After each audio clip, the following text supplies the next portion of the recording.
வாழ்க வையகம், வாழ்க வையகம், வாழ்க வளமுடன். குரு வாழ்க, குருவே துணை. வேதாத்திரியம் வாழ்க வளமுடன்.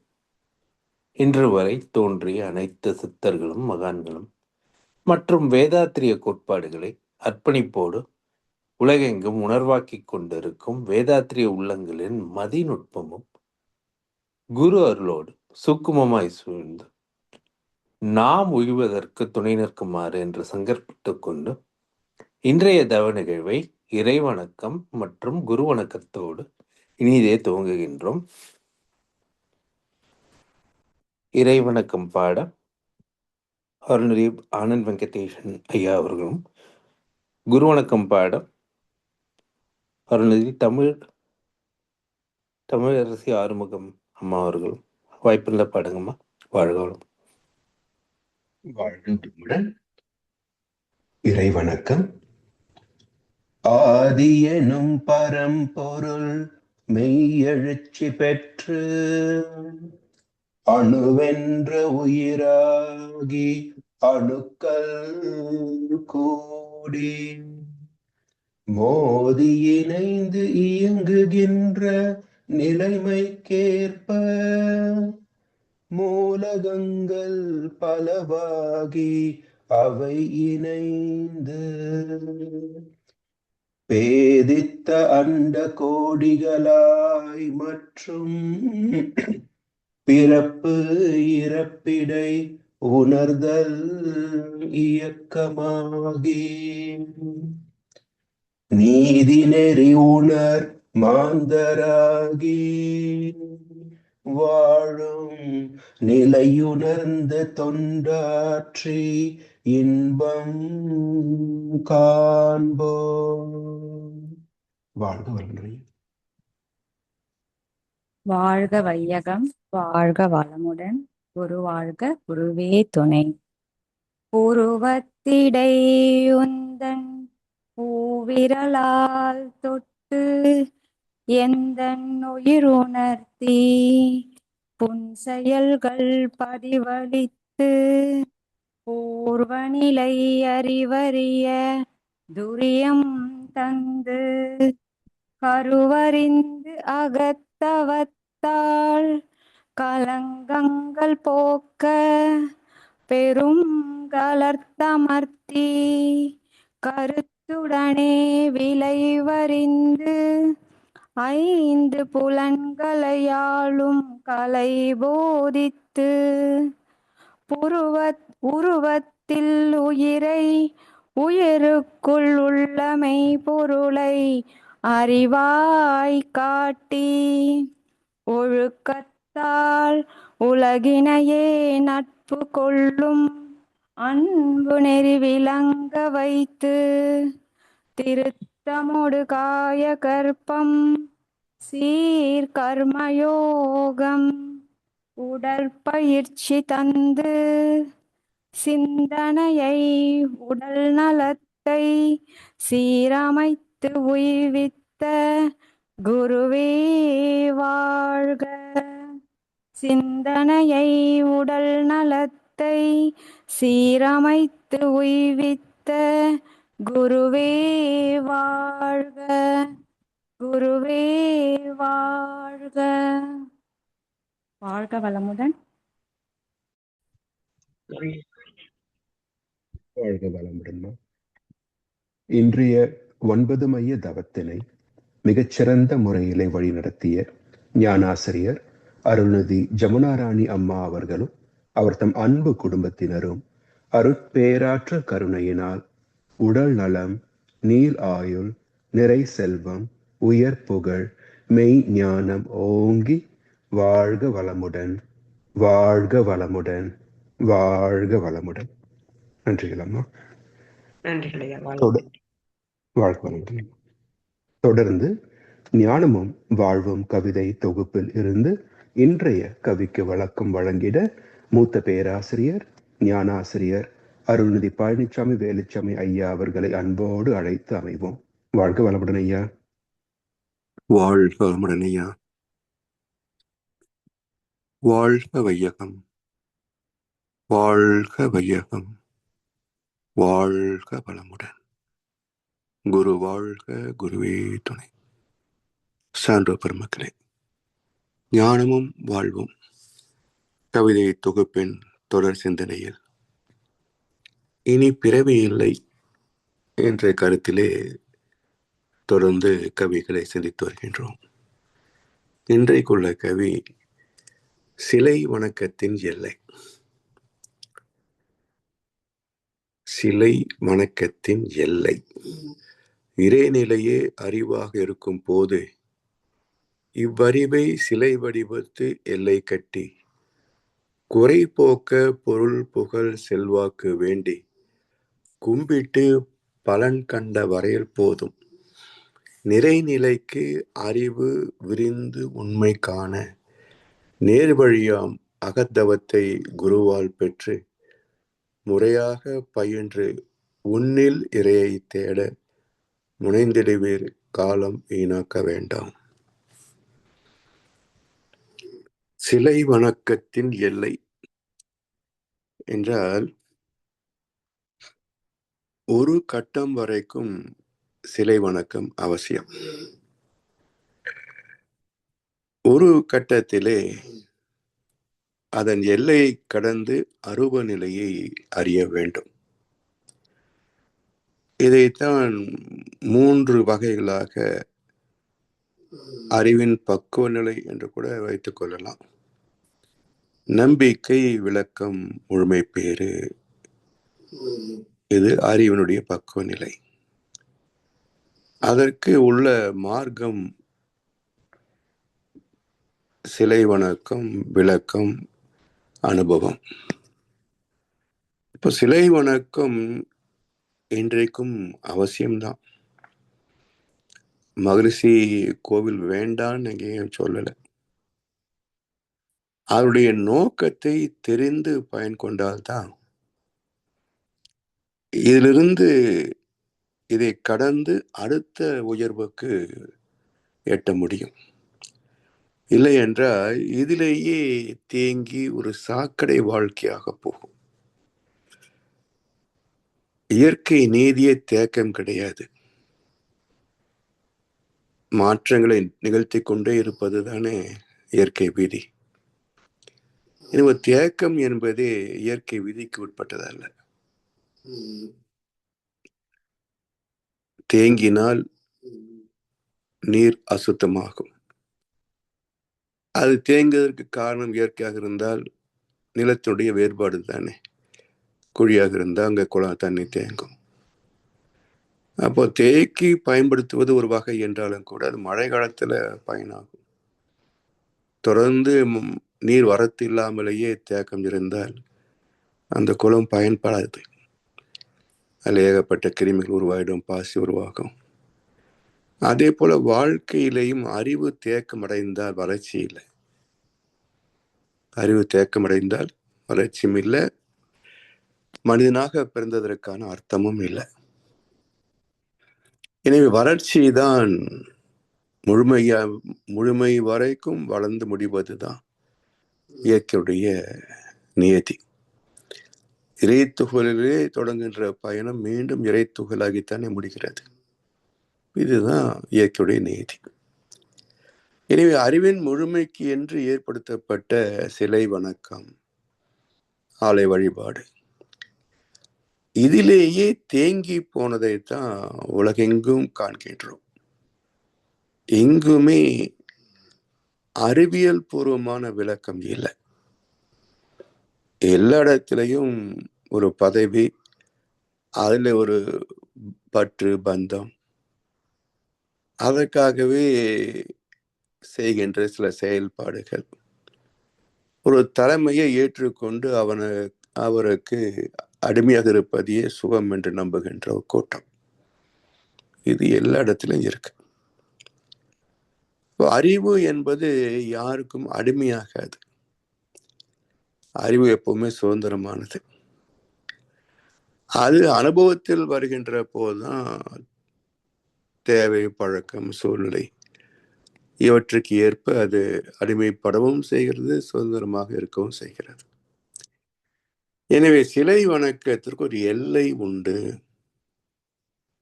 எப்போது அதை கடந்து அருபத்திற்கு போவது? இது அந்த வழிபாட்டிலேயே பாருங்களேன், ஆலய வழிபாட்டில உச்சம் என்ன? கைகளை கூப்பி கண்களை மூடி வணங்கணும். இதுவரைக்கும் கருவறையிலே இருந்த சிலைக்கான அபிஷேகம், அலங்காரம், ஆராதனை எல்லாவற்றையும் பார்த்தோம். ஏகமுக தீபாராதனை முடிந்த பிறகு கண்களை மூடி வணங்கணும் என்று வைத்திருக்கிறார்கள். இப்போ கண்களை மூடிய உடனே நமக்குள் ஒரு பிம்பம் தோன்றுகிறது இல்லையா? யார் அது?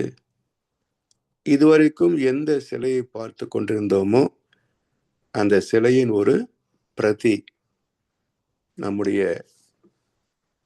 ஜீவகாந்தமே எடுத்துக்கொண்ட ஒரு வடிவம். இப்போ நாம் வணங்குவது யாரை? சிலையையா அல்லது நம்முள் தெரிகின்ற நமது ஜீவாந்தத்தின் தன்மாற்றமான அந்த வடிவத்தையா? அப்ப இந்த இடத்துல மகர்ஷி நமக்கு ஒரு அற்புதமான கருத்தை சொல்கிறார். கடவுளை வணங்கும் போது கருத்தினை உற்றுப்பார். கடவுளாய் கருத்தே நிற்கும் காட்சியை காண்பாய் அங்கே. இப்ப எது நிற்கிறது? கருத்து. கரு என்றால் இறைநிலை. கருத்து என்கின்ற போது அந்த இறைநிலையின் தன்மாற்றமாக இறைநிலை எழுச்சி இயக்கமாச்சு, இருப்பும் இயக்கமும் சேர்ந்த போது காந்தமாச்சு. அந்த காந்தமே ஜீவன்களிலே ஜீவகாந்தம் என்று சொல்கின்றோம். அப்போ என்னுள் பிம்பிக்கின்ற இந்த வடிவம் எனது உடலுக்குள் இயங்குகின்ற ஜீவகாந்தத்தின் ஷேப் அண்ட் இமேஜ், ஒரு தன்மாற்றம், ஒரு வடிவமாக ஜீவாந்தம் அடைந்த தன்மாற்றம். சரி, இப்ப இந்த வடிவமாக தெரிகிறது. அப்படியே கண்களை திறக்காம சில வினாடிகள் தொடர்ந்தோம் என்றால் என்ன நிகழ்கிறது நமக்குள்ள? முதலில் தெளிவாக இருந்த வடிவம் சில வினாடிகளில் அது மங்கத் தொடங்குகிறது, பிறகு மறைந்தே போகிறது. இந்த அனுபவத்தை நாம் கூர்ந்து பார்த்தாலே அரூபத்தில் தொடங்கியது ரூபத்தில் தொடங்கியது அரூபத்தில் முடிந்தது இல்லையா? நம்முள் வணங்கிய போது ரூபமாக சிலை தெரிந்தது. சில வினாடிகளில் அல்லது ஒரு நிமிடத்தில் அந்த ரூபம் மங்கி மறைந்து அரூபமாகிவிட்டது. அப்ப நமக்குள்ளே தோன்றியதும் மறைந்ததும் எது என்று யார் சிந்திக்கிறார்களோ, ஆராய்கிறார்களோ, அந்த இடத்திலே சிலை வணக்கத்தின் எல்லை, அதுதான் சிலை வணக்கத்தின் எல்லை. அதை ஆராய்கின்ற போது அது அறிவு விளக்கமாக, ஞான மார்க்கமாக, அறிவு வழி பயணத்தை துவங்கி விடுகிறது. அப்ப எனக்குள் எது தோன்றியது, எது மறைந்தது, இதற்கான மூலப்பொருள் என்ன, காரணம் என்ன என்ற ஒரு கேள்வியில் எழுந்துவிட்டாலே சிலை வணக்கத்தின் எல்லை அமைந்து விட்டது. அதுக்கு மேல சிலை தேவைப்படாது. இப்ப விளக்கத்துக்கு வருகிறோம். ரூபமே அரூபமானது என்று சொன்னார். அப்ப எங்கே தொடங்கிய ரூபம், எங்கே அரூபமானது? ரூபம் முதலா, அரூபம் முதலா என்ற ஒரு கேள்வி வருகின்ற போது அடுத்து நம்முடைய பிறப்பையே பாருங்களேன். தந்தை தாய் ஈர் உயிரும் ஒன்று சேர்ந்த நேரத்துல உருவான கரு என்ன அளவு, என்ன எடை, என்ன பருமன், யாருக்கு தெரியும்?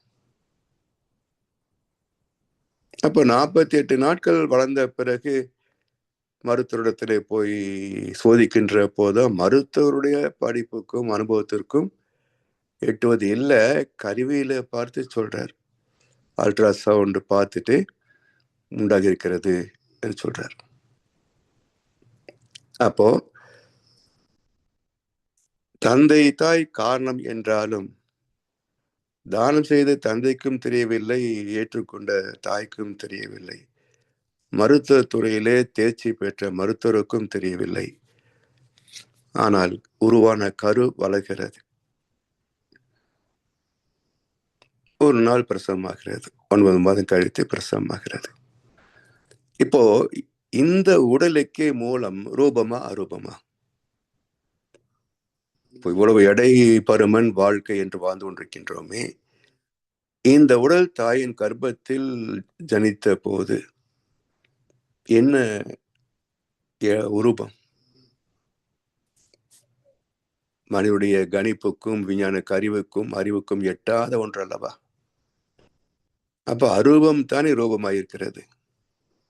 சரி, பிறந்த வடிவம் வளர்ந்து வாழ்ந்து ஒரு வயதுல முதிர்ந்து பிறகு முதுமையிலே தளர்ந்து ஒரு நாள் வாழ்க்கை முடிந்து பிறகு உடல் சிதைந்து மண்ணோடு மண்ணாக மக்கி போன பிறகு இப்போ உடல் எங்கே, வடிவம் எங்கே? அப்போ எது எங்கே போனது? பஞ்சபூதங்களிலே 4 போயிடுச்சு இறந்த போது. மிச்சமானது சதையும் எலும்பும். சதை விரைவில் சிதைந்து போனது, எலும்பு சில மாதங்கள் இருந்தது, ஒரு கட்டத்தில் அதுவும் கரைந்து போனது. இப்ப மிச்சம் என்ன? அப்போ இந்த சிலை வணக்கத்தின் எல்லையில் துவங்குகின்ற ஒரு சிந்தனை நம்மிலே திரும்புகின்ற போது என்னுடைய மூலமே அரூபம், முடிவும் அரூபம். இடைப்பட்ட காலத்திலே சில ஆண்டுகள் வாழ்க்கை என்ற சில அனுபவங்கள், இவ்வளவுதானே? அப்படி என்றால் இவை அனைத்திற்கும் எது மூலம்? அது அரூபமா ரூபமா? ரூபமாக இருக்க முடியாது. என் பிறப்பே அரூபம்தான். அப்ப எந்த ரூபமும் அரூபத்தில் இருந்துதான் எழுச்சி பெறுகிறது. அப்ப அரூபமே ஆதி என்ற நிலை வருகிறது இல்லையா? சரி, இதெல்லாம் ஒரு அறிவுக்கு புரிதலுக்கு சரி, உறுதிப்படுத்திக் கொள்வதற்கு அனுபவம் வேணும் இல்லையா? அனுபவம் தான் சிறந்த ஆசான். அனுபவம் இல்லை என்றால் எதுவுமே ஸ்திரமாக நிற்காது. நீங்க தான் இவ்வளவு இந்த சாமி கும்பிட்டுட்டே இருக்கிறீங்க, நீங்க நான் பார்த்துட்டே இருக்கேன், கஷ்டத்திலேயே தான் இருக்கிறீங்க, அந்த சாமி கிட்ட போன எல்லா கஷ்டம் தீர்ந்து போயிடுதுங்க அப்படின்னு சொன்னா அப்ப நானும் வரேன், போயிடும் இல்லை? அனுபவித்து பார்த்து விட்டால் அட போங்கப்பா, எங்க போனாலும் ஒரே சாமி தான், அல்லாஹ் ஈஸ்வரனும் ஒண்ணுன்னா புரியல, ஆன்மாதான் கடவுள்னு நம்பவே முடியல. அது அந்த காலம். இப்போ தெளிவாக விளக்குகிறேன். வேந்தருக்கும் வேதருக்கும் வணிகருக்கும் பொது இது, விரிந்து அறிவில் இறை உணர விளக்கினேன் விளங்கியே. அப்ப அனுபவம் வந்துவிட்டால் விளக்கம் தெளிவாகிவிடும், மனம் உறுதி பெற்றுவிடும். பிறகு எங்கேயும் தேடாது கடவுளை, எங்கேயும் துன்பத்திற்கு தீர்வு தேடாது. எது தீர்வு? செஞ்சது வந்திருக்குது, வந்தது அனுபவிச்சுதான் ஆகணும், மேற்கொண்டு இது மாதிரி செய்யக்கூடாது. இவ்வளவுதானே பாடம். இறைநிலையே அறிவாக இருக்கும் போது நமக்குள்ளேயும் இருக்கு அறிவு. அறிவு இருக்கான்னு வேற சில பேருக்கு கேள்வி வந்து, கொஞ்சமாவது அறிவு இருக்கா? கொஞ்சம் என்ன நிறையவே இருக்கு, இதை பார் அப்படின்னு எடுத்து காட்ட முடியுதா? எனவே இறைநிலையே அறிவாக இருக்கும் போது இவ்வறிவை சிலை வடிவத்து எல்லை கட்டி, இந்த அறிவுதான் அறியும் திறனுடையதுன்னு சொல்றோம். அறிவை கொண்டுதான் எல்லாவற்றையும் அறியவும் செய்கிறோம். இப்போ ஐம்புலன் வழியாக உணர்வுகளை பெறுகிறோம். மெய்வாய் கண் மூக்கு செவி.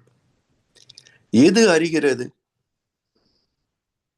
ஒரு ஏதோ ஒரு சுவையில பதார்த்தம் நாக்குல வைக்கிறோம். இப்போ எது சுவையாக மாறுகிறது?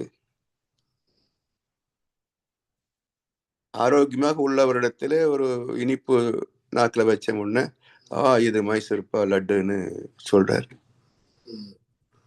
இதுவே கோமாளப்படுத்துறவர்கிட்ட போய் நாக்கில் வச்சிங்கன்னா வேணா சொல்ல போறாரு. அப்ப அங்கேயும் உடம்பு இருக்குது, உயிர் இருக்குது, அறிவு இருக்குது, மனசு இருக்குது, எல்லாம் தான் இருக்குது. அப்போ எது உணர்ந்தது, எது உணர முடியவில்லை? அப்ப அறிவே தான் நுண்மை நிலையிலே உணராது. அறிவே தான் உணர்வு நிலையிலே, உணர்ச்சி நிலையிலே உணரும். அப்ப அறிவுக்கே அறியும் திறன் திணிவு பெற்றால் தான் வரும். அதுக்கு முன்பு அறியும் திறன் இல்லை அறிவுக்கே. அப்போ நாவிலே வைத்த பொருள் நாவிலே சுரக்கின்ற உமிழ்நீரோடு தன்மாற்றம் அடைந்து ஒரு ரசாயன மாற்றம் பெறுகிறது. இது யார் உணர்கிறார்கள்? நாக்கா, இல்ல அது இருக்கின்ற ஜீவகாந்தமா, அல்லது வேறு ஏதோ ஒன்றா? இப்போ ஒரு இனிப்பு நாக்கிலே உள்ள ரசாயனம் சேர்ந்தது இனிப்பு என்று சொல்லுகிறோம். சேர்ந்தது, அவ்வளவுதான். சரி, இது இனிப்பாக இருந்தால் முகத்திலே ஒரு மகிழ்ச்சி தோன்றுகிறது.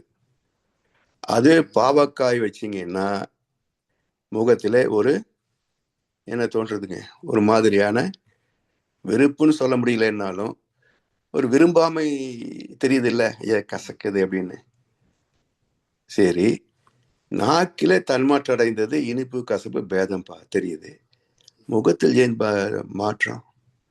இனிப்புன்னா மகிழ்ச்சி, கசப்புன்னா ஒரு மகிழ்ச்சி அற்ற நிலை. முகத்தில் ஏன் தெரியுது? இங்க என்ன தன்மாற்றம் நிகழ்ந்தது? இப்படி 5 புலன்கள் தான், அதோட தான் வாழ்க்கை வாழ்ந்துகிட்டே இருக்கிறோம் வருஷ கணக்கா. ஆனா சிந்தித்து பார்த்தோம்மா, ஏன் இனிப்பு நாக்கில் வச்சா முகத்துல மகிழ்ச்சி, ஏன் கசப்பு தோற்பு வச்சா முகத்துல மகிழ்ச்சி இல்லை? ஏன் யோசிச்சு பார்த்தா தெரியும். இதை அறிவதும் அந்த அறிந்ததற்கு ஒரு விளைவை முக பாவனையில வெளிப்படுத்துவதும் மூளையில இருக்கின்ற காந்த தன்மாற்றம்.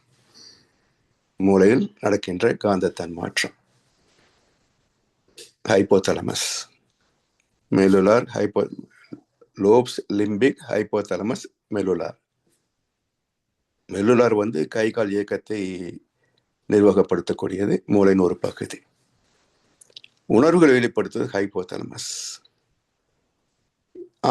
ஆராய்ச்சியில உள்ளது லோப்ஸ் சொல்லக்கூடிய மேல் மூளை. இப்படி ஒவ்வொரு பகுதிக்கும் ஒவ்வொரு துறையாக பிரித்து மூளையை 4 துறைகளிலே செயல்படுகிறதுன்னு சொல்லுவாங்க. அப்போ அறிந்தது எது? மூளையிலே நிகழ்கின்ற தன்மாற்றம், காந்த தன்மாற்றம். அதை அறிந்தது அறிவு. எனவே ஒரு பொருளை நாக்கில வைத்துடனே அந்த புலன் உணர்வதில்லை. புலன் வழியாக அறிவுதான் அறிகிறது. அப்ப இந்த ரகசியம் எல்லாம் நமக்குள்ளே நிகழ்கின்ற இயற்கையின் நிகழ்வுகள். இதை கூர்ந்து கவனித்து பார்த்தால்தான் இது போலதான் மற்ற மனிதர்களுக்கும் இருக்கும், இது போலதான் மற்ற ஜீவன்களுக்கும் இருக்கும், இது போலதான் பஞ்சபூதங்களுக்கும் ஒரு நிலையில இருக்கும். அப்ப மூலம் எங்கே? எனவே இறைநிலையே அறிவாக இருக்கும் போது இவ்வறிவை சிலை வடிவத்து எல்லை கட்டி குறை போக்க பொருள் புகழ் செல்வாக்கு வேண்டி. உலகம் எங்கும் கோடிக்கணக்கான பக்தர்கள் இருக்கிறாங்க. அதுலயும் குறிப்பா இதையே ஒரு வியாபாரமாக நடத்துகின்ற ஒரு நாடு, அதுவும் குறிப்பாக தமிழ்நாடு. எத்தனை ஒரு தரிசனத்துக்கு ஆயிரக்கணக்கான பணமா வாங்குவாங்க. திருச்செந்தூர்ல இருக்கிற அத்தனை பேரும் கோடீஸ்வரனுங்க. தொழில் செய்வர் மட்டும் இல்லை, அங்க சும்மா சுத்திக்கிட்டு வரவங்களுக்கு கூட்டிட்டு போய் தரிசனம் பண்ணி காட்டுறவங்க கூட ஒரு நாளைக்கு 50,000 60,000 ரூபாய் வருமானம் வருது திருச்செந்தூர்ல. திருப்பதியில பிச்சைக்காரனை கோடீஸ்வரன். இப்படி பணத்தை அள்ளி தருகின்ற அறியாமை ஏன் என்றால், கொடுத்தா நமக்கு வரும், கொடுத்தா ஆண்டவன் நமக்கு 10 மடங்கா திருப்பி கொடுப்பான், 100 மடங்கா திருப்பி கொடுப்பான்னு கற்பனை. யாராவது ஞானத்தை கேட்டுக்கிறார்களா? எந்த பக்தனாவது கோயில்ல போய், இறைவா நான் உன்னை அறியணும், ஞானம் பெறணும், இந்த பிறப்பின் நோக்கம் எனக்கு தெரியணும்னு யாராவது கேட்டாங்களா? அப்போ பொருள் புகழ் செல்வாக்கு வேண்டி கும்பிட்டு பெற்ற பலன் என்ன? பெற்ற பலன் என்ன? கும்பிட்டதுனாலதான் வந்துச்சா? அதாவது சில பேர் சொல்லுவாங்க, நான் திருப்பதிக்கு தவறாம மாசம் போயிருவாங்க, அதனாலதான் வியாபாரம் நல்லா நடக்குதுங்க, நல்ல வசதியா இருக்கேன். பாலாஜி கொடுத்தாரா? நீ என்ன தொழில் பண்ற, எப்படி சம்பாதிக்கிறேன்னு சொல்லு. இது இறைவன் கொடுத்ததா இல்ல நீ கொள்ளையடிச்சதா திருடுனதான்றத நாங்க புரிஞ்சுக்கிறோம். கண்ணதாசன் அழகா சொன்னார், ஆண்டவன் தந்தது ஓரளவு, இங்கே அவனவன் திருடியது எவ்வளவுன்னாரு. ஆண்டவன் தந்தது ஓரளவு, இங்கே அவனவன் திருடியது எவ்வளவு. இவனுக்கு தெய்வ கடாட்சம்னு முலாம் போசறான் இல்லையா? ஆண்டவன் தந்தது. திருப்பதிக்கு போன ஆண்டவன் கொடுத்துருவான? புண்ணிய கர்மா இருக்கணும், உழைக்கணும், தொழில் செய்யணும், அதுக்கு பலன் தான் வரும். ஆண்டவன் நீங்க மேல பேங்கா நடத்துறான், வேர்ல்டு பேங்க் நடத்துறேன்னா உனக்கு பணத்துல, அவனுக்கு டாலர்ல, அவனுக்கு கனடியன் டாலர்ல என்ன கொடுக்கறதுக்கு ஆண்டவன் வேர்ல்டு பேங்க் வச்சிருக்கிறான் மேல. எனவே இப்படி கேட்டா சரி, கிடைத்ததுக்கு காரணம் வணக்கமா இல்லை நாம் கொண்டு வந்த பாவ புண்ணிய கர்மாக்களா? இது நமக்கு சுக துக்கங்களை தருகிறது. தீதும் நன்றும் பிறர் தரவாரா, தீதும் நன்றும் பிறர் தரவாரா.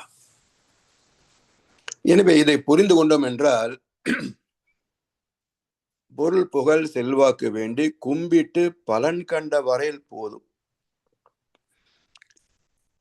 இதனாலதான் வந்தது யாரும் ப்ரூவ் பண்ண முடியாது. கும்பிட்ட நேரமும் நமக்கு அந்த புண்ணிய வினை பதிவு மெச்சூர், முதிர்வு நேரம் ஒன்றாக இருந்தால் குருவி உட்கார பணம்பட விழுந்த கதை தான். அதனால சில பேர் சொல்லுவா, நான் போனேன் உடனே நடந்துச்சு, ஒரு வாரத்துல. போனதுனால நடக்கல, நடக்க வேண்டிய கர்மா ஒரு வாரம் டைம் இருந்தது, அதுக்குள்ள நீங்க கோயிலுக்கு போனீங்க, கும்பிட்டீங்க, கிடைச்சது, அவ்வளவுதான். குருவி உட்கார பணம்பட விழுந்தது. அதுக்கு குருவியா காரணம்? சொல்லுங்க, குருவியா காரணம்? அப்ப குருவி எவ்வளவு உட்கார்ந்ததுங்க? எடை என்ன? உட்காரத விழுந்தது சரி, ஆனா எடை எவ்வளவு? சின்னது. அப்போ சாமி சொல்லுவாங்க, நிறுவையிலே ஒரு பொருளை வைத்து நிறுக்கும் போது, தராசுல வச்ச பொருளை நிற்கிறோம், ஒரு பக்கம் எடை கல், இன்னொரு பக்கம் பொருள் வைக்கிறோம். இறுதியிலே வைத்த பொருள் சிறிது என்றாலும் முன்னம் வைத்த பொருள் எடையெல்லாம் சேர்த்து அழுத்தம் பெறும். கடைசியில போட்ட சின்ன தூண்டு பொருளா 1 கிலோ ஆச்சு எடை. ஏற்கனவே 950 இருந்தது, கடைசி இப்படி கொஞ்சம் அள்ளி எடுத்து போட்டாரு, முழு சரியா நடு மையத்துக்கு வந்து விட்டது. 1 கிலோ துல்லியமா காட்டுச்சு டிஜிட்டல் பேலன்ஸ். அப்போ கடைசியில் போட்டதுதான் 1 கிலோவா? அது மாதிரி குருவி உட்கார்ந்தது ஒரு விடைதான், பழம்ப விழுந்தது அந்த இடையினால் மட்டுமே இல்லை. அது போலத்தான் கோயிலுக்கு போனது சின்ன ஒரு 1%, ஆனா ஏற்கனவே புண்ணிய கர்மா மெச்சூரிட்டி டைம் 99%. இப்போ யாருக்கு பெருமை? கோயிலுக்கு போனேன் கிடைச்சது. ஒரு ஸ்டூடெண்ட்டே கஷ்டப்பட்டு டியூஷனுக்கு போய் படிச்சு எல்லாம் மார்க் வாங்கினா, எங்க ஸ்கூல்ல படிச்ச பையன் ஸ்டேட் ஃபர்ஸ்ட், யாருக்கு பெருமை? ஸ்கூலுக்கு. அப்போ உங்க ஸ்கூல்ல படிச்சதுனால தான் ஸ்டேட் ஃபர்ஸ்ட் சொன்னா, அத்தனை 40 பசங்களும் ஸ்டேட் ஃபர்ஸ்ட் வந்திருக்கணும்ல. அப்பதான் நீ சொல்லி கொடுத்ததுனால ஃபர்ஸ்ட் வந்து அர்த்தம். அவன் பாவம் கஷ்டப்பட்டு ராத்திரி பகல படிச்சு டியூஷன் போய் வெளியே இன்னொரு வாத்தியாட்ட படிச்சு மார்க் வாங்கினது உனக்கு பெருமையா? இது மாதிரிதான் வாழ்க்கையில நிறைய எடுத்துக்காட்டுகள் இருக்கும். குருவி உட்கார பணம் விழுந்த கதை. அது மாதிரி கும்பிட்டு பலன் பெற்ற வரையில் போதும். நிறைநிலைக்கு அறிவு விரிந்து உண்மை காண முழுமையை எட்ட வேண்டும், எல்லை கடந்து போக வேண்டும்.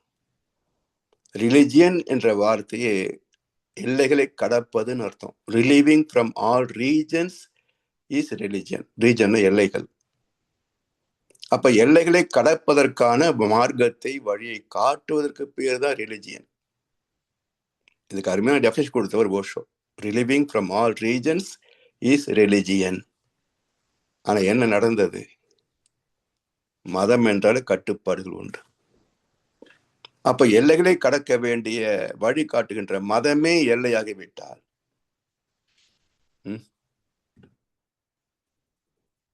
மக்களுக்கு பிரச்சனை, மன்னருக்கு சொல்லுவாங்க.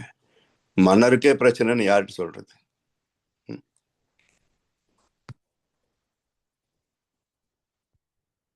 கவியை காணுமே.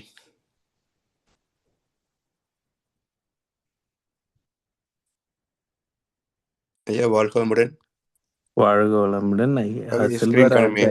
அதான் செல்வராஜ் ஐயா டிஸ்கனெக்ட் ஆயிட்டு. ஒரு நிமிஷம் இருங்க, நான் பண்றேன்.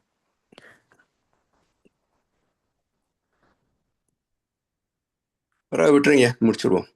சரி சரி. அதனால இதற்கு மாற்று என்ன என்றால், தக்க ஒரு குருவிடத்திலே தீட்சை பெற்று தவமுறையிலே புலன் அடங்கி மனம் ஒடுங்கி வருகின்ற போது அறிவாக உள்ள அந்த இறைவனை எங்கும் நீக்கமர நிறைந்து அந்த அறிவே இயக்க ஒழுங்காக இந்த உலகத்தை, ஒவ்வொரு ஜீவனை, ஒவ்வொரு மனிதனையும் அவரவர் பாவ புண்ணிய வினைகளுக்கு ஏற்ப நன்மை தீமைகளை அளித்து வழிநடத்தி கொண்டிருக்கிறது.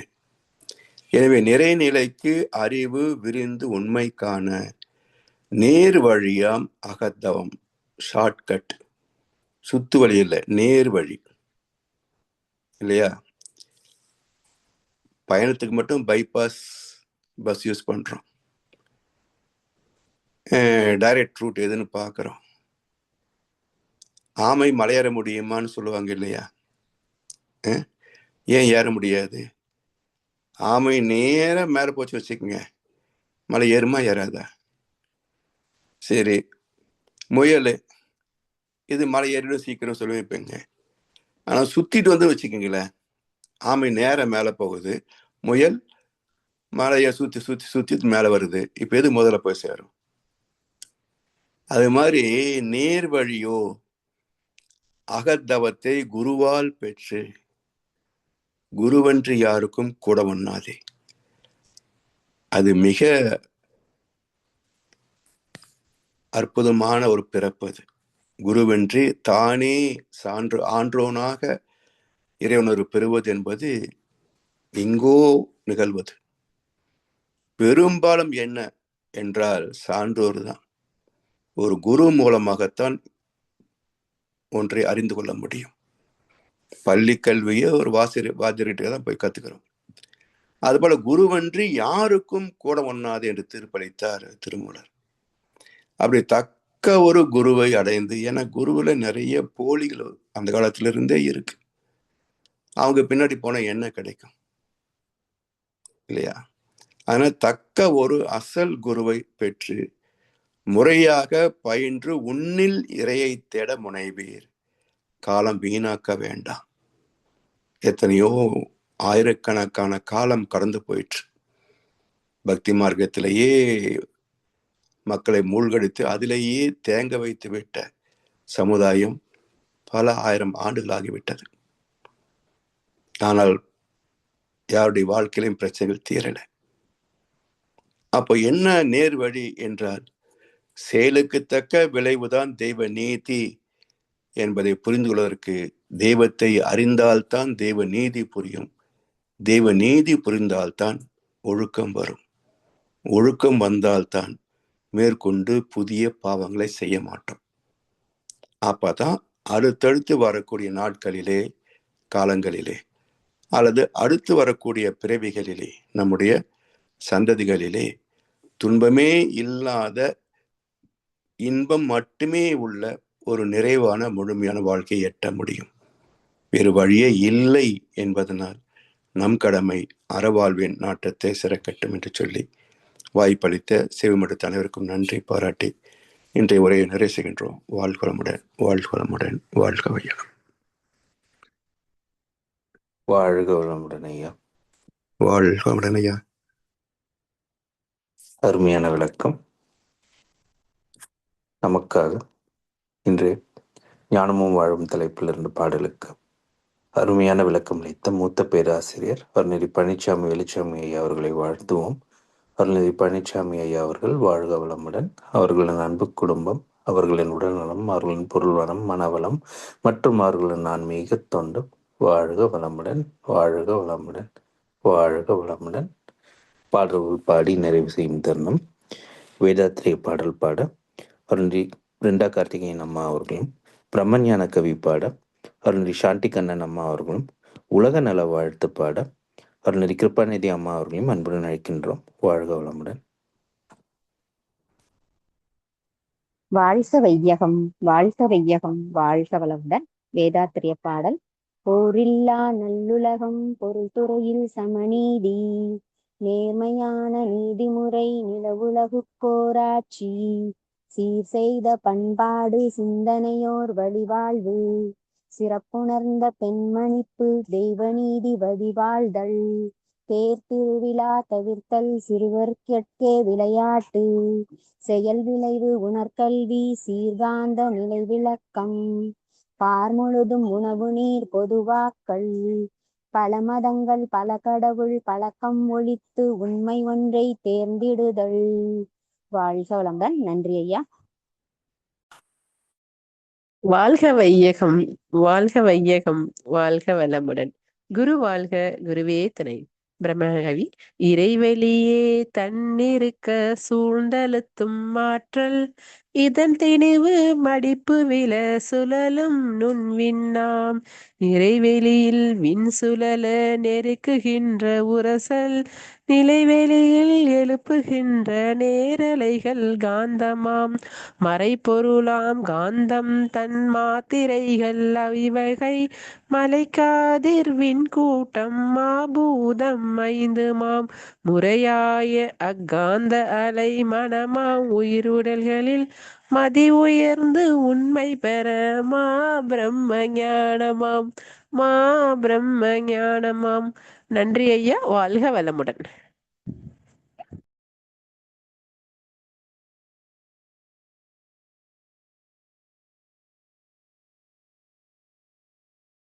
வாழ்க வளமுடன். செவ்வேல் ஐயா உலக நல்ல வாழ்த்து பாடுறீங்களா?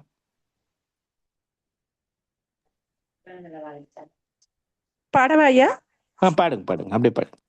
உலகமெல்லாம் பருவமழை ஒத்தபடி பெய்யட்டும், உழவரெல்லாம் தானியத்தை உவப்புடனே பெருக்கட்டும், பல தொழில்கள் புரிகின்ற பாட்டாளி உயரட்டும், பகுத்துணர்வில் தொகுத்துணர்வு பண்பாட்டை உயர்த்தட்டும், கலகங்கள் போட்டி பகை கடந்தாட்சி நடக்கட்டும், கல்லாமை கடன் வறுமை கலங்கங்கள் மறையட்டும், நலவாழ்வை அளிக்கும் மெய் ஞான ஒளி வீசட்டும், நம் கடமை அறவாழ்வின் நாட்டத்தே சிறக்கட்டும், நம் கடமை அறவாழ்வில் நாட்டத்தே சிறக்கட்டும்.